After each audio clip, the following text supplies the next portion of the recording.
اب یہاں سے سطر پڑھنے کے بعد کاش میرے پاس ایسی طاقت ہوتی میں سطر پڑھتا نہ تمہارے دلوں پہ جا کے لکھ دیتا. سطر ہی اتنی قیمتی ہے. حضرت آدم کا پتلا پہلے سے تھا, سجدہ نہیں تھا. سجدہ تب ہوا جب ان کا نور آیا.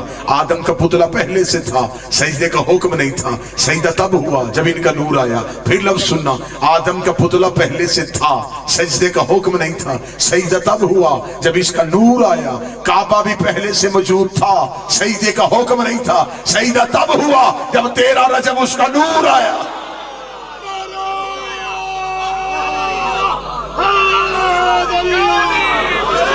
وہاں بھی نور کو سجدہ.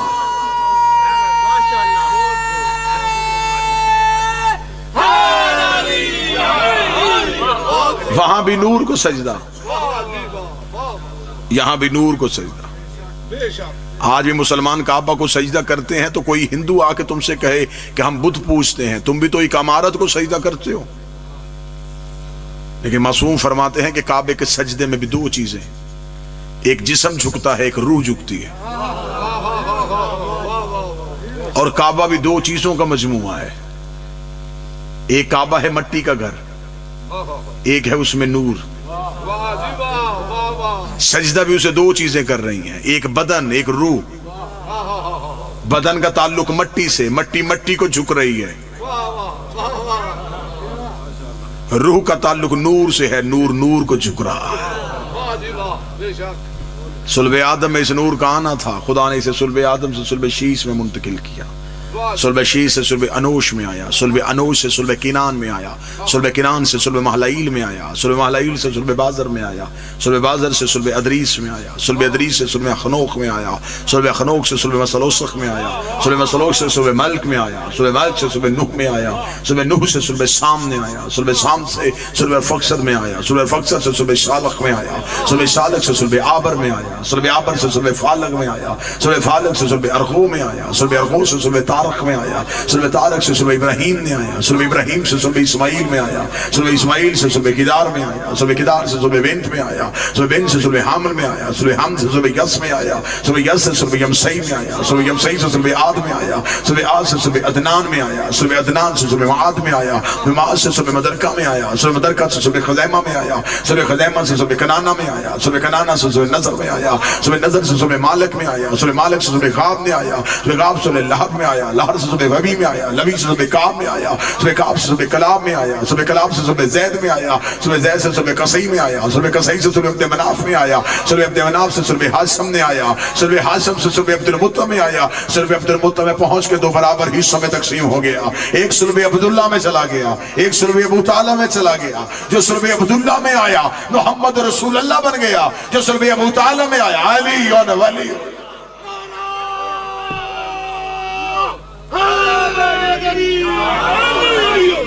ایک آغوش آمنہ میں آ گیا, ایک آغوش فاطمہ بنت اسد میں آ گیا.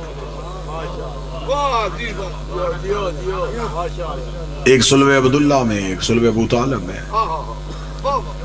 اور جو صلب عبداللہ میں گیا وہ بھی صلب عبداللہ سے ہو کے آغوش ابو طالب میں آ گیا. اب ابو طالب کی گود میں دو حجتیں ہیں.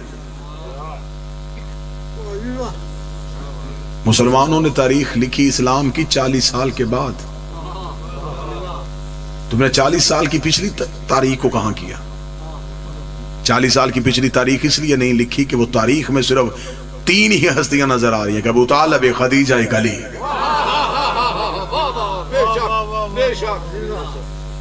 40 سال کے پیچھے تو کوئی مسلمان ہی نہیں تھا نا. 40 سال کے پیچھے مسلمانوں نے پوری تاریخ چھپا لی. صرف اتنا بتایا کہ 12 ربیع الاول کو کیسر و کسرا کے کنگرے گر گئے, بت ٹوٹ ٹوٹ کے زمین پہ آئے. یہاں نبی کی عزت بتا دی. پھر اس کے بعد فوراً تاریخ جو ہے وہ خود شرمندہ ہے کہ وہاں لکھا کہ نبی دنیا میں آئے, بت ٹوٹے, کنگرے گرے, آتش کدا جو فارس کا آتش کدا تھا جس کی آگ ہزاروں سال سے جل رہی تھی وہ بجھ گئی ہمارے نبی کے آنے کی وجہ سے. پھر آگے اب تاریخ میں کیا لکھا؟ اب فوراً آگے تاریخ میں لکھ دیا نبی کو نہیں پتا تھا کہ میں نبی ہوں, جبریل نے آ کے بتایا کہ آپ نبی ہیں. اچھا, بت کدے کی آگ کو پتا چل گیا کہ یہ نبی ہے. کیسر و کسرا کے کنگروں کو پتا چل گیا کہ نبی ہے. جو بت ٹوٹے تھے انہیں پتا چل گیا کہ نبی ہے. اور جس کے گھر میں آیا ہے. اب یہ تاریخ مسلمانوں نے فوراً کیوں بدلی؟ اس لیے بدلی کہ اب اس تاریخ میں ان ہستیوں کا کردار تھا. 40 سال تک مسلسل یہی ہستیاں اپنا کردار ادا کرتی رہی. اور یہ اتنا ظلم ہوا ہے. میرے سامنے شیعہ اہل سنت مشترکہ احباب تشریف فرما ہے. سب سے زیادہ مسلمانوں نے ظلم اپنی تاریخ پہ کیا ہے، کیونکہ تاریخ لکھی گئی ہے بادشاہوں کے دربار میں بیٹھ کے. تاریخ لکھی گئی ہے درہم و دینار کی پوٹلیاں لے لے کے. اور بادشاہ چاہتے تھے کہ نبی کے خاندان کا ذکر کم سے کم ہو. اب یہ درد دل ہم کہاں بیان کریں؟ اگر یہ مشترکہ مجمع میں بیان نہیں کرنا تو کہاں بیان کریں؟ لہذا جو میرے اہل سنت بھائی ہیں، ایک لمحے کے لیے مسلمان ہو کے سنیے گا. ایک لمحے کے لیے مسلمان ہو کے سنیے گا. یہاں اب حضرت ابو طالب کا نام مٹانے کے لیے فرضی نام تراشے گئے. یہاں لکھا گیا کہ یہ نبی کو دودھ پلاتی تھی، اور نبی نہیں تھے. 40 سال کے بعد نبی بنے. میرے اہل سنت بھائی جو بیٹھے ہیں وہ آج کے بعد اس بات کی تحقیق کرے، وہ جا کے پوچھے علماء سے کہ ہمیں بتائیں اس بی بی جو دودھ پلاتی تھی اس کا مذہب کیا تھا. اگر وہ کہیں گے مسلمان تھی تو آپ پوچھ گیا کہ کس کے مسلمان تھی؟ نبی تو خود نبی نہیں. موضوع پسند نہیں ہے تو میں جملے تبدیل کر دوں.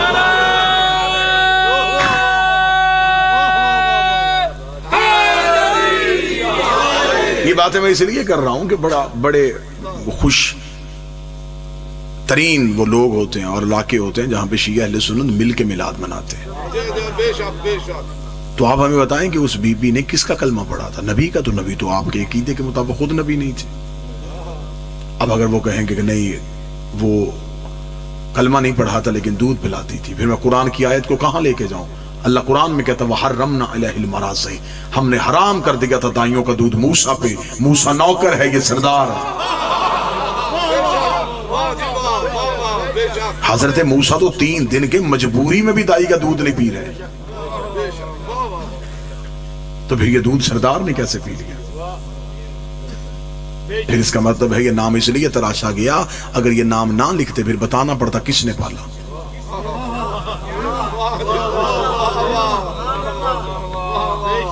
وہ حضرت ابو طالب کا نام مورخ لکھنا نہیں چاہتا تھا، اسے مورخ نے تاریخ میں معاذ اللہ لکھ دیا کہ انہوں نے کلمہ نہیں پڑھا تھا. اور اسلامیات میں بچوں کو یہ بتا دیا گیا بیٹا مردوں میں سب سے پہلے انہوں نے کلمہ پڑھا تھا، بچوں میں سب سے پہلے انہوں نے پڑھا تھا، اسلام کی زیادہ جنگیں انہوں نے جیتی تھی. آپ ہمیں یہ کیوں نہیں بتاتے کہ اسلام کی پہلی دعوت کس کے گھر ہوئی تھی؟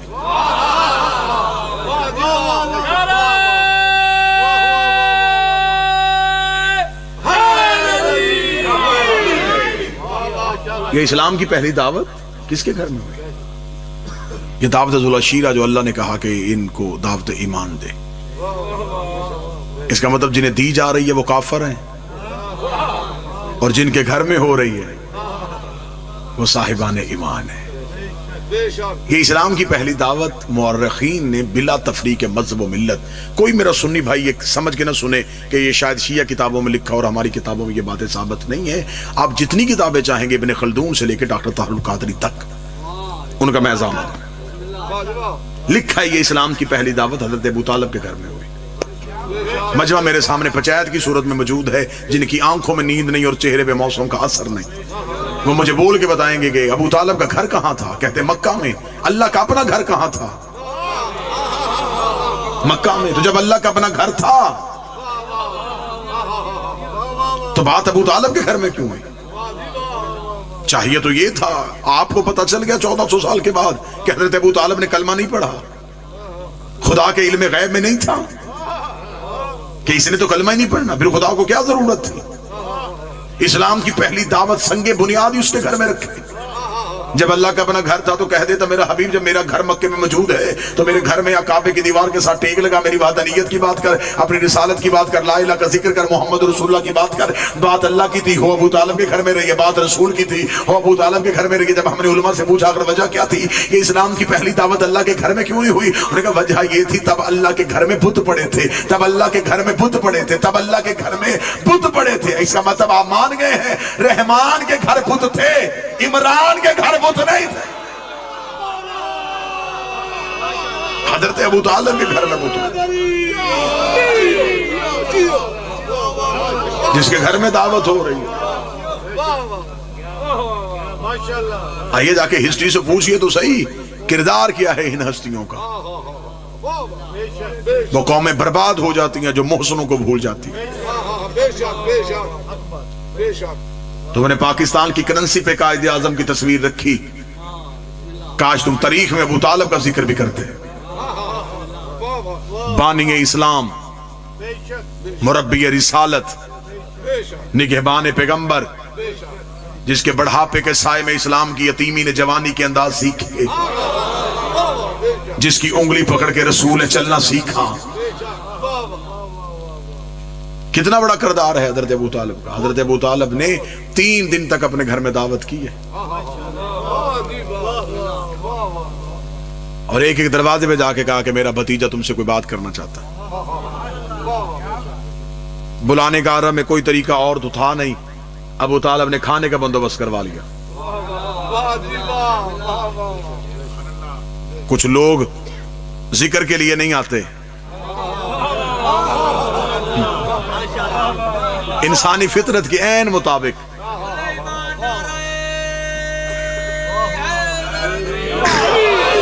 لالچ سے خوراک رکھا گیا.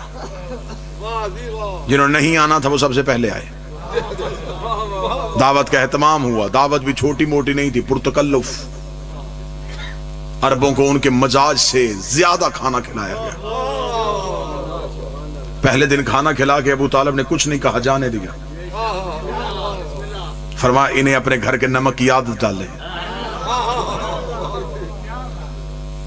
دوسرے دن پھر آ گئے, آتے ہوئے اور لوگوں کو ساتھ لائے. تیسرے دن مجمع زیادہ ہو گیا. آج رسالت امام نے چچا کی ابا کے دامن کو تھاما, تھام کے کہا چچا بات میری کوئی نہیں سنتا. فرمایا آپ بتائیں سنانا کب چاہتے ہیں. رسالت امام نے فرمایا ہم چاہتے ہیں کہ آج بات ہو ہی جائے. فرمایا پھر آج کوئی نہیں جائے گا. اب کتابیں کہتی ہیں کہ حضرت ابو طالب نے جب سب کھانا کھا چکے پوچھا کسی اور کو کوئی طلب, کہنے ابو طالب تو نے تو اتنا کھلا دیا 3 دن سے, ہم تو تیرے ممنون ہیں, ہم تو تیرے مقروض ہو گئے. ابو طالب نے کہا اب حبیب قرضہ واپس لیتے. کیا کرنے لگا ہے؟ فرمایا میرا بھتیجا تم سے کوئی بات کرے گا. ان کو خبر تھی کہ اب نبی کیا کہنے والے ہیں. یہ اٹھنے کا ارادہ کر رہے تھے. ابو طالب نے اپنی ابا کو کھولا, تلوار کو نیام سے کھینچا, گھر کے بیرونی دروازے پہ اپنی تلوار کی نوک کو رکھ کے کہا آج کوئی نہیں جائے گا جب تک وہ نہ بولے. اس کو خاموش ہو جاؤ. اتنا کہنے کے بعد نبی کے چہرے پہ نظر مار کے حضرت ابو طالب نے کہا قم یا سیدی و یا مولایا, اٹھو میرا سید, اٹھو میرا مولا. فتکلم مما تحبون, اور کہہ دے وہ جو تو چاہتا ہے. وبلغ رسالتہ من ربک, اور پہنچا وہ رسالت جو تیرے رب نے تجھ پہ نازل کی ہے. ابو طالب کا جملہ کہنا تھا, خدائی جھوم گئی. خدا نے کہا ابو طالب تو نے تو توحید پہ قرضہ کر دیا, تو نے 40 کافروں میں میرے نبی کو مولا کہہ دیا, میرے نبی کو سید کہہ دیا. میں 1.25 لاکھ حاجیوں میں اسی نبی کے ہاتھوں تیرے علی کو مولا نہ کہلواؤں, مجھے خدا نہ کہہ.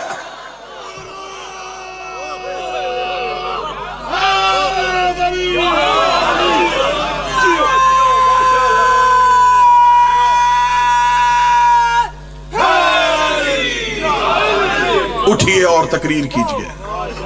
متوجہ ہیں صاحب؟ آئیے ہم آپ کو بتائیں اس میلاد میں کہ اسلام شروع کہاں سے ہوا, کس کے گھر میں یہ بنیاد رکھی گئی. رسول تقریر کے لیے اٹھے, کافروں نے سر جھکا لیے. یہ اسلام کی پہلی تقریر. رسول نے کافروں کے درمیان کھڑے ہو کہا ایھا الناس قولوا لا الہ الا اللہ, اے انسانوں کہو اللہ ایک ہے۔ بڑا مشکل تھا عرب میں یہ جملہ کہنا کہ جب ایک ایک گھر میں کئی کئی خدا تھے، ان کے سامنے کہنا کہ اللہ ایک ہے۔ رسالت مآب کا یہ جملہ نہیں تھا، کافروں کے سینے پہ خنجر چلا، کیا اللہ ایک ہے؟ سر اٹھا کے دیکھا، جب دروازے کی طرف دیکھا تو ابو طالب تلوار لے کے کھڑے ہیں۔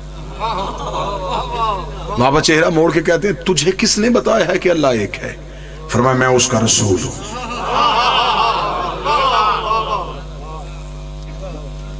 چند بوڑھے سردار اونچی آواز میں کہکا لگایا، کہکا لگا کہتے ابو طالب مبارک ہو، آج کے بعد بھتیجے کی اطاعت کرے گا۔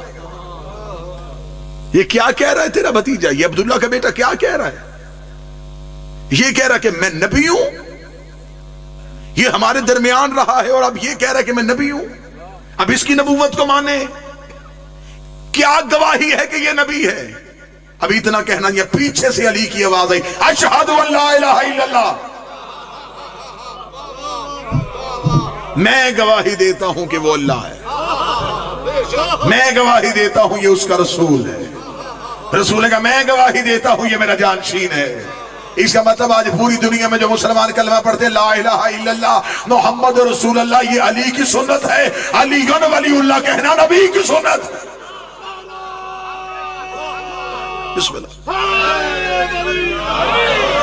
ہم گواہی دیتے ہیں، میں گواہی۔ آؤ اسلام میں کردار تو دیکھو کن ہستیوں کا کردار ہے۔ علی اٹھے، علی نے کہا میں گواہی دیتا ہوں، رسول کہہ رہے ہیں اللہ ایک ہے، علی پیچھے سے کہہ رہے ہیں ہاں اللہ ایک ہے۔ آگے محمد رسول اللہ ہے، پیچھے علی ولی اللہ ہے۔ اب میں جملہ بدل کے کہنے لگا اور جملہ آپ کے ذہنوں کو جگا دے گا۔ ابو طالب کے دونوں بیٹوں نے پورے کفر کو گھیر لیا۔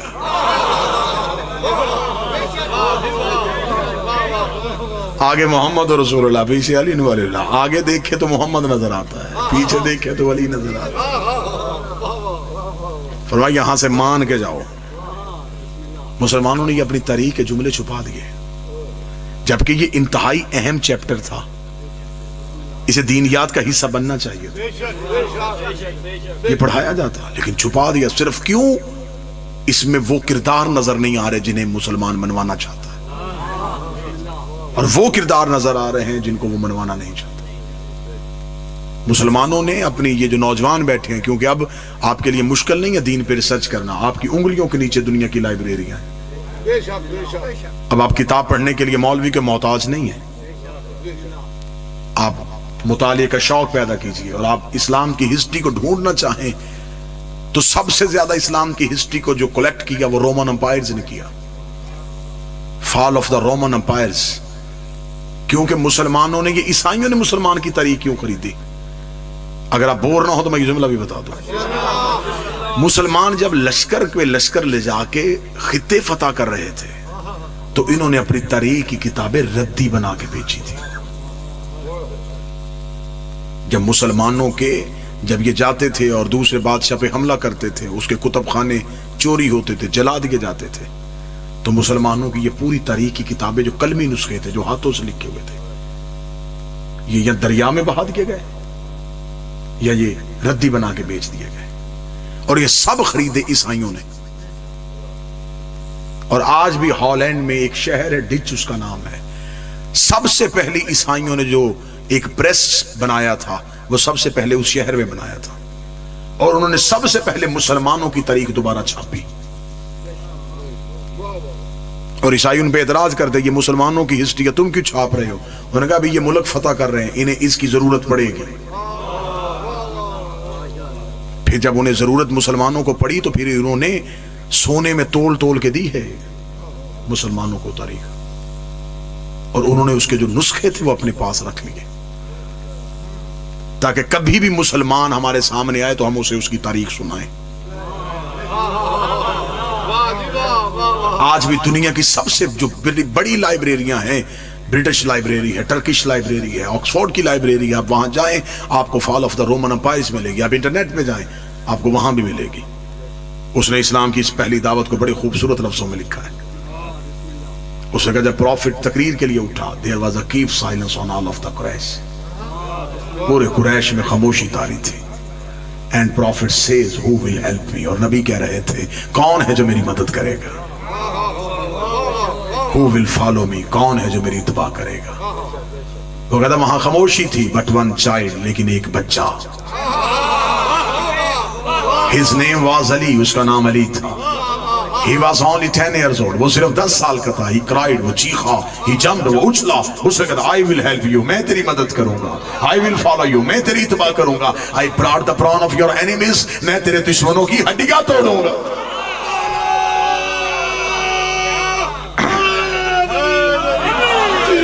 انہوں نے لکھا اسلام کی ہسٹری. اب اسلام کی پہلی دعوت ہو گئی, نبی کی تقریر ہو گئی, کافروں کو پتہ چل گیا کہ اچھا تو اب یہ نبی ہے.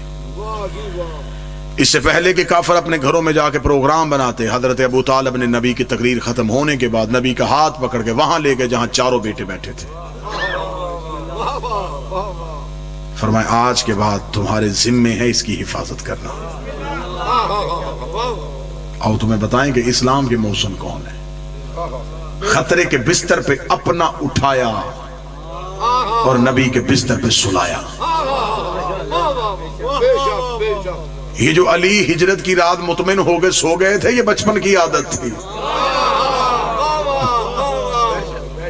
علی کو موت سے اس لیے ڈر نہیں آیا, باپ نے تربیت میں رکھا تھا.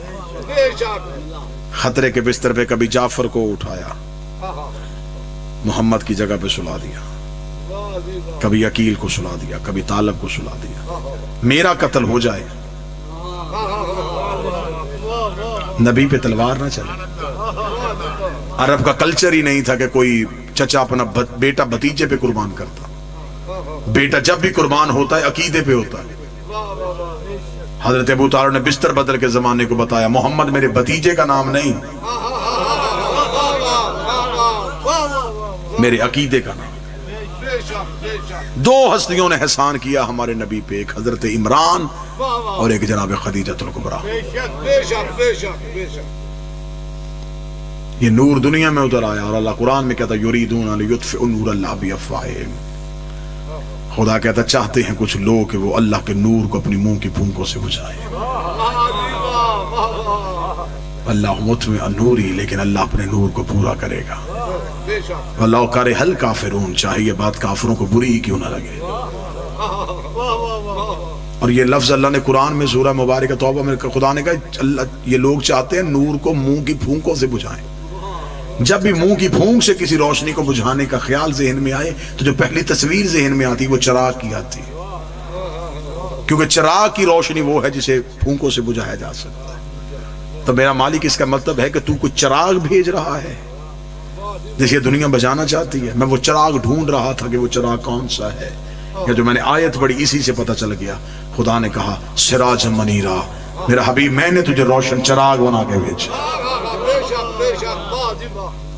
اور پھر اس چراغ کی حفاظت کی ذمہ داری دی ابو طالب کو. پھر میر مونس نے کہا تھا فنوس بن کے جس کی حفاظت ہوا کرے, وہ شمع کیا بجھے جسے روشن خدا کرے. پھر حضرت ابو طالب نے ایسی حفاظت کی ہے, ایسی حفاظت کی ہے ابو طالب نے کہ رسالت کی طرف کسی کی آنکھ نہیں اٹھنے دی. اہل سنت کتاب سے ڈاکٹر تعلق قادری صاحب کی کتاب ہے مومن قریش, اس سے ایک حوالہ لے کے آپ کو ایک واقعہ سنا کے یہیں سے آپ کی زحمتیں تمام کر دیتے. رسالت مآب کی ظاہری طور پہ عمر ابھی 5 سال تھی. متوجہ ہے صاحب, مکے میں قحط پڑ گیا. قحط کیوں پڑا؟ بارش نہیں ہوئی. بارش نہ ہونے کی وجہ سے, خشک سالی کی وجہ سے قحط پڑ گیا. لوگ پریشان ہو گئے, غریب آئے سرداروں کے پاس. سرداروں نے ایک ہنگامی میٹنگ بلائی اور میٹنگ بلا کے انہوں نے کہا کہ ایسے کرتے ہیں کہ اپنے اپنے بتوں کی پوجا کرتے ہیں, اور ایسے کرتے ہیں یہ پوجا بھی انفرادی نہیں اجتماعی کرتے ہیں. ایک دن رکھ لیتے ہیں دعا کا, ہر قبیلہ اپنا اپنا بت لے کے آئے. اور آپ نوجوانوں کو سمجھانے کے لیے, بزرگ بہتر جانتے ہیں, یہ عربوں کی تہذیب تھی, یہ دوسرے قبیلے کا خدا بھی نہیں پوجتے تھے. ان میں حسد بہت زیادہ تھا, بغض بہت تھا ان میں. یہ دوسرے کا خدا نہیں پوچھتے تھے، یہ خدا اپنا بناتے تھے۔ امیروں کا خدا بھی امیر ہوتا تھا، غریبوں کا خدا بھی غریب ہوتا تھا۔ اب آپ کے ذہن میں آئے گا کہ امیروں کا خدا امیر کیسے؟ جو امیر خدا ہوتا تھا اس کو سونے کے کنگن پہنائے جاتے تھے، غریب آٹا چاول لے کے بھی خاموش ہو جاتا تھا۔ امیروں کے خدا علیحدہ، غریبوں کے خدا علیحدہ۔ انہوں نے کہا نہیں جی اب کوئی نہیں، اب جو ایک دن مقرر ہو سارے اپنے اپنے خدا لے کے آئیں گے، سارے بت رکھیں گے، آگے اکٹھے ہو کے بیٹھیں گے، بتوں کی پوجا کریں گے، ان سے اجتماعی طور پہ منت کریں گے، بارش ہو جائے گی۔ ایک بوڑھا اٹھ کے کھڑا ہو گیا، اس نے کہا ہاشمی کسے لے کے آئیں گے؟ میں واقعہ نہیں سنانے لگا، پوری تاریخ یوں بند کر کے آپ کو دینے لگا۔ ہاشمی کسے لے کے آئیں گے؟ اس لیے کہ ہاشمی نے آج تک نہیں بتایا کہ وہ کس کی پوجا کرتے، ہاشم نے کبھی نہیں بتایا کہ وہ کسے مانتا ہے، عبد المطلب نہیں بتا کے گیا کہ اس کا خدا کون ہے۔ تو اگر آج سارے خدا باہری آنے ہیں تو آج تو پتہ چلے گا، اور اگر ان کا کوئی خدا نہ ہوا تو پھر ہم کہیں گے یہ بغیر لا مذہب ہے، یہ کوئی خدا مانتے ہی نہیں، ان کے ہاں خدا کا تصور ہی نہیں۔ پورے 70 سرداروں میں سے 7 سردار چنے کہ تم جاؤ ان کے گھر۔ 7 سردار اکٹھے ہو کے حضرت ابو طالب کے گھر آئے، دستک دی، اندر سے رئیس سے مکہ باہر آئے، اور عرب کا کوئی اجتماع ان کے بغیر ہو نہیں سکتا تھا، کیونکہ وہ سارے کمی تھے، یہ سردار تھے۔ حضرت ابو طالب نے دیکھا کہ باہر مکے کے 7 سردار کریں، فرمایا کیوں آئے ہو؟ کہنے لگے ہم اس لیے آئے ہیں کہ ہم نے بارش نہیں ہو رہی، بھوک ہو گئی ہے، لوگ بھوک سے مر رہے ہیں، ہم نے اجتماعی عبادت کا بندوبست کیا ہے۔ حضرت ابو طالب نے کہا اگر یہ بندوبست بھوک کی وجہ سے کیا ہے تو ہمارے گھر سے کھانا لے جایا کرو۔ ان کا دسترخوان کبھی بند نہیں ہوتا تھا، آج بھی انہی کے گھر کا دسترخوان کھلا ہے، آج بھی جسے کہیں سے نہ ملے اسے حسین کے گھر سے مل جاتا ہے۔ یہ جو نوجوان بچے بیٹھے ہیں، حضرت ہاشم کا نام ہاشم کیوں تھا؟ عربوں میں جو سب سے مہنگی ڈش تھی اسے کہتے تھے ہوشم، یہ ہوتی تھی اونٹ کے گوشت کے شوربے میں بھگوئی ہوئی روٹی، یہ رئیسوں کے کھانے کے لیے تھی، اسے کہتے تھے ہوشم، اور جو کھلاتا تھا اسے کہتے تھے ہاشم۔ ابو طالب بھوک کے دنوں میں ہوشم کا دسترخوان لگاتا تھا اور سارے عرب کے غریبوں کو کھلاتا تھا، جس کے بارے میں مولوی نے کہا ان کے گھر میں کچھ نہیں تھا، جنہوں نے حضرت عبداللہ کے دنیا میں آنے میں 100 اونٹ دیے تھے۔ یہ تو نبی کے پیچھے خاندان کی ہسٹری ہے، یہ بیان کروں گا تو بہت تفصیل ہو جائے گی۔ انہوں نے کہا جی ہم نے خداؤں کا انتظام کیا، اگر آپ کا بھی کوئی خدا ہے آپ بھی لائیں۔ حضرت ابو طالب مسکرا کے کہا کل ہم بھی آئیں گے، لیکن آپ بولیں نہ بولیں واللہ باللہ کتابیں کہتی ہیں کہ پوری رات مکے والے سوئے نہیں، اس انتظار میں بادشاہ جی بیٹھے رہے کہ اب ابو طالب کسے لے کے آئیں گے، کہاں سے خدا آئے گا، انہوں نے تو بتایا نہیں ان کا خدا کون ہے۔ جب یہ صبح آئے انہوں نے مکے کے باہر وادی میں اپنے اپنے بت رکھ دیے، آگے بیٹھ گئے، اب نظریں تھیں ہاشمیوں کے گھر کی طرف۔ یا تھوڑی دیر بعد ابو طالب کے گھر کا دروازہ کھلا، سرکار حضرت عمران کا پہلا قدم مکے کے بازار میں آیا، لوگوں کو اپنے خدا بھول گئے، پنجوں کے بل کھڑے ہو کے ابو طالب کو دیکھا کسے لا رہا ہے۔ پھر طریق کی آنکھوں نے پہلی بار وہ منظر دیکھا، ابو طالب کے کاندھے میں 5 سال کا محمد بیٹھا ہوا تھا۔ آیا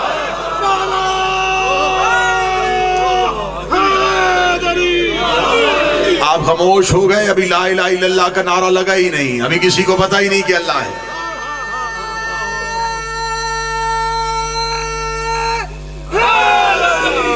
ابھی کسی کو پتہ ہی نہیں ہے کہ محمد اللہ کے رسول ہیں۔ 5 سال کے بھتیجے کو کاندھے پہ بٹھا کے حضرت ابو طالب خرامہ خرامہ ٹہلتے ہوئے وقار کے ساتھ چلتے ہوئے، حضرت ابو طالب مکہ کے بازار سے گزرتے ہوئے وادی کے قریب سے ہوتے ہوئے مکہ کی ایک اونچی چوٹی پہ جا کے کھڑے ہو گئے۔ کتابیں کہتی اتنی اونچی چوٹی پہ جا کے حضرت ابو طالب کھڑے ہوئے تھے، اس دن مکہ کے گھر کے اندر بیٹھی ہوئی عرب کی ماؤں کی گود میں لیٹے ہوئے بچے بھی ابو طالب کا چہرہ دیکھ رہے تھے۔